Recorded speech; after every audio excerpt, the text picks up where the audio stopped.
ఇప్పటికే గత ప్రభుత్వం అనేక స్కీములు దేశంలో ఎక్కడ లేనటువంటి స్కీములు కావచ్చు, లేదంటే సంక్షేమ పథకాలు కావచ్చు, అభివృద్ధి కావచ్చు, గ్రామం నుంచి పట్టణం దాకా అమలు చేసినటువంటి విషయాలను ఉండంగా కూడా మీరు మళ్ళీ తిరిగి అలిమిగాని హామీలు ఇచ్చి ఇలా 100 రోజులని చెప్పి 100 రోజుల తర్వాత ఇలా మళ్ళీ మాట మార్చినావు. ఏమంటావు?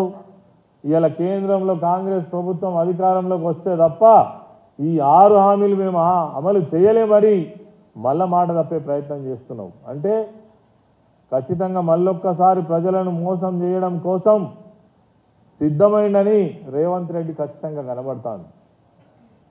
ఇక 100 రోజుల దగ్గరికి వస్తున్నాయి, ఇప్పటి వరకు ఒక్క హామీ అమలు కాలే.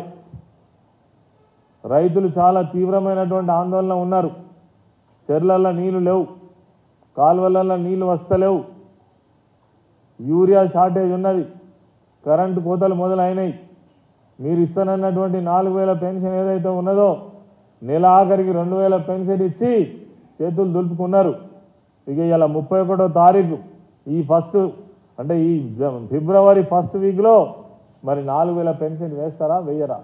సమాధానం చెప్పాలి. మహిళలకు ఇస్తానన్నటువంటి 2500 రూపాయలు ఏవైతే ఉన్నాయో మహిళా భృతి అమలు చేస్తారా చేయరా? చేస్తే ఎప్పటి నుంచి చేస్తారు? విధానమైన ప్రకటన ఇప్పటి వరకు రాలే. కళ్యాణ లక్ష్మి చెక్కులు యథావిధిగా పాత ప్రభుత్వం ఇచ్చినట్టే ఇస్తున్నారు. తులం బంగారం ఎప్పుడు ఇస్తారు ఆశతో ఎదురు చూస్తున్నారు.